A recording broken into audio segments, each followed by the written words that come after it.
നെയ്ച്ചോറ് നിങ്ങൾ ഇങ്ങനെ ഉണ്ടാക്കി നോക്കിയിട്ടുണ്ടോ? ഇല്ലെങ്കിൽ ഒന്ന് ഉണ്ടാക്കി നോക്കണേ. ഒരു വറ്റ് പോലും ചോറ് ബാക്കിയാവില്ല. അത്രയ്ക്കും ടേസ്റ്റാണ് കേട്ടോ. ഭയങ്കര സോഫ്റ്റ് ആയിട്ടുള്ള ഈ ചോറ്. ഇതിൻ്റെ കൂടെ ശരിക്കും കറി പോലും വേണമെന്നില്ല കേട്ടോ. കുട്ടികൾക്കും ബിഗിന്നേഴ്സിനും ഒക്കെ ഇത് ഉണ്ടാക്കാൻ വേണ്ടിയിട്ട് പറ്റും. ഉണ്ടാക്കുന്നത് നമുക്കൊന്ന് നോക്കാം. ഞാനിതാ ഇവിടെ 2 കപ്പ് അരി എടുത്തിട്ടുണ്ട് കേട്ടോ. 500 ഗ്രാം അരിയാണ് എടുത്തത്. അരി ഒരു 20 മിനിറ്റ് സോക്ക് ചെയ്തതിന് ശേഷം ഒരു അരിപ്പയിൽ ഊറ്റി വെക്കാം. ഇനി ഒരു പാത്രം വെച്ചിട്ട് നമുക്കതിലേക്ക് കുറച്ച് സൺഫ്ലവർ ഓയിൽ ഒഴിച്ച് കൊടുക്കാം.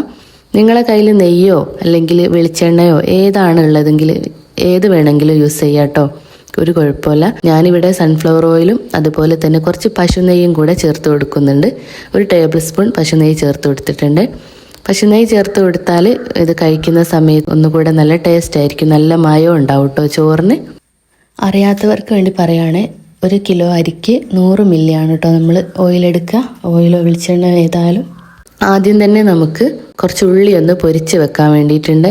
അപ്പോൾ ഒരു 1/2 കഷ്ണം ഉള്ളി ഇതുപോലെ നല്ല നേരിയതായിട്ട് കട്ട് ചെയ്തെടുത്തിട്ടുണ്ട്. ഇനി അതൊന്ന് നമുക്ക് പൊരിച്ചെടുക്കണം. നമ്മൾ ചോറ് വെന്ത് കഴിയുന്ന സമയത്ത് അതിൻ്റെ മുകളിൽ വിതറി കൊടുക്കാൻ വേണ്ടിയിട്ടാണ് കേട്ടോ. കാണാനൊരു ഭംഗിക്ക് വേണ്ടി ഗാർണിഷ് ചെയ്യുകയും ചെയ്യാം.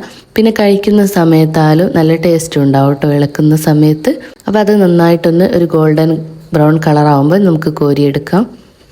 1 കിലോ അരി വെച്ചിട്ട് നമുക്ക് 7 പേർക്ക് കഴിക്കാമെന്നാണ് കേട്ടോ പറയാറ്. അതായത് വലിയ ആൾക്കാർക്ക്, കുട്ടികളൊക്കെ ആണെങ്കിൽ ഒരു 10 പേർക്ക് വരെ കഴിക്കാം കേട്ടോ 1 കിലോ അരി കൊണ്ട്. ഞാനിപ്പോൾ ഒരു 4-5 പേർക്കുള്ളതാണ് കേട്ടോ വെക്കുന്നത്. അതാണ് ഞാൻ 500 ഗ്രാം എടുത്തത്. അപ്പോൾ അതാ നമ്മളെ ഉള്ളിയൊക്കെ ഗോൾഡൻ ബ്രൗൺ കളറായപ്പോൾ ഞാൻ കോരിയെടുത്തിട്ടുണ്ട്. ഇനി അതിലേക്ക് കുറച്ച് കറിവേപ്പില കൂടി ഇട്ടിട്ട് ഒന്ന് റോസ്റ്റ് ചെയ്തെടുത്തിട്ടുണ്ട്.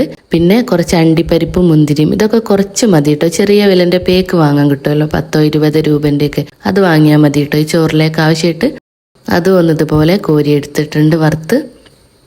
അപ്പോൾ അതവിടെ നിൽക്കട്ടെ. ഇനി നമുക്ക് റൈസ് ഉണ്ടാക്കാൻ വേണ്ടിയിട്ട് തുടങ്ങാം. ഇതൊരു നിർബന്ധമുള്ള കാര്യമല്ല കേട്ടോ. ഞാൻ നേരത്തെ പറഞ്ഞ പോലെ ഒന്ന് ഗാർണിഷ് ചെയ്യാൻ, കാണാനൊരു ഭംഗിക്ക് വേണ്ടി മാത്രമാണ്. പിന്നെ ഗസ്റ്റൊക്കെ വരുന്ന സമയത്തൊക്കെ നമുക്കിങ്ങനെ കൊണ്ടുവെക്കുമ്പോൾ ഒക്കെ ഒരു നല്ലൊരു ഭംഗിയാണല്ലോ, അതുകൊണ്ടാണ് കേട്ടോ. അപ്പോൾ അതാ നമുക്ക് സ്പൈസസ് ഒക്കെ ഇട്ട് കൊടുക്കാം. ഒരു 3-4 ഏലക്ക, 2 പട്ട, 3 ഗ്രാമ്പു, കുറച്ച് പെരിഞ്ജീരകം, ഇത്രയും അതിലേക്ക് ആദ്യം ഇട്ടിട്ട് ഒന്ന് മൂപ്പിച്ചെടുക്കുക. പിന്നെ അരിഞ്ഞ് വെച്ചിട്ടുള്ള സവോളയും അതുപോലെ ക്യാരറ്റും കൂടെ ഇട്ട് കൊടുക്കുക. നമ്മൾ ചിലരൊന്നും ഇത് ഇടാറില്ല, വെറുതെ കുറച്ച് 2 ഏലക്കായോ പട്ടയോ മാത്രമായിട്ടിട്ടിട്ട് നെയ്ച്ചോറ് ഉണ്ടാക്കാറുണ്ട്. പക്ഷെ ഇങ്ങനെ ഇതൊക്കെ ഇട്ട് ഉണ്ടാക്കുമ്പോഴാണ് കേട്ടോ നല്ല ടേസ്റ്റ് വരുന്നത്. അപ്പോൾ അതാ ഞാൻ കുറച്ച് ക്യാരറ്റ് ഇതിൽ നിന്നും ആ ഗാർണിഷ് ചെയ്യുന്ന പാത്രത്തിലേക്ക് കോരിയെടുത്ത് മാറ്റിയിട്ടുണ്ട്. അപ്പോൾ ഇത് ഏകദേശം ഒന്ന് ജസ്റ്റ് ഒന്ന് വഴറ്റിയതിന് ശേഷം നമുക്ക് വെള്ളം ചേർത്ത് കൊടുക്കാം.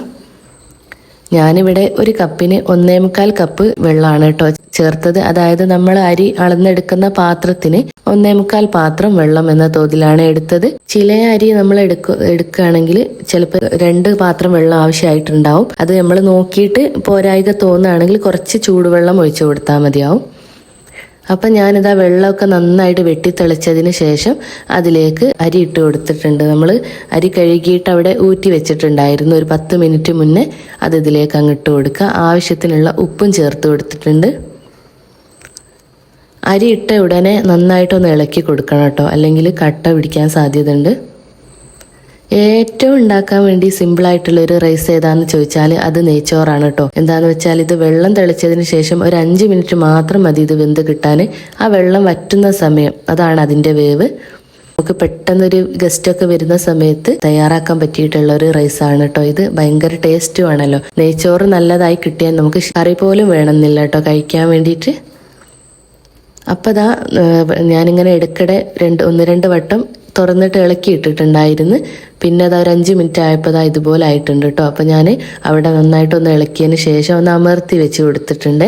അങ്ങനെ ഒന്ന് ദമ്മിൽ നന്നായിട്ട് ഇങ്ങനെ ഒന്ന് അമർത്തി ദമ്മിലാക്കി വെച്ചിട്ട് ഫ്ലെയിം ഓഫ് ചെയ്തിട്ട് ഒരു 5 മിനിറ്റും കൂടെ വെച്ചിട്ട് നമുക്ക് സെർവ് ചെയ്യാം. അപ്പോൾ വീഡിയോ ആദ്യമായിട്ടാണ് കാണുന്നതെങ്കിൽ ഒന്ന് സബ്സ്ക്രൈബ് ചെയ്ത് സപ്പോർട്ട് ചെയ്യാൻ മറക്കരുതേ.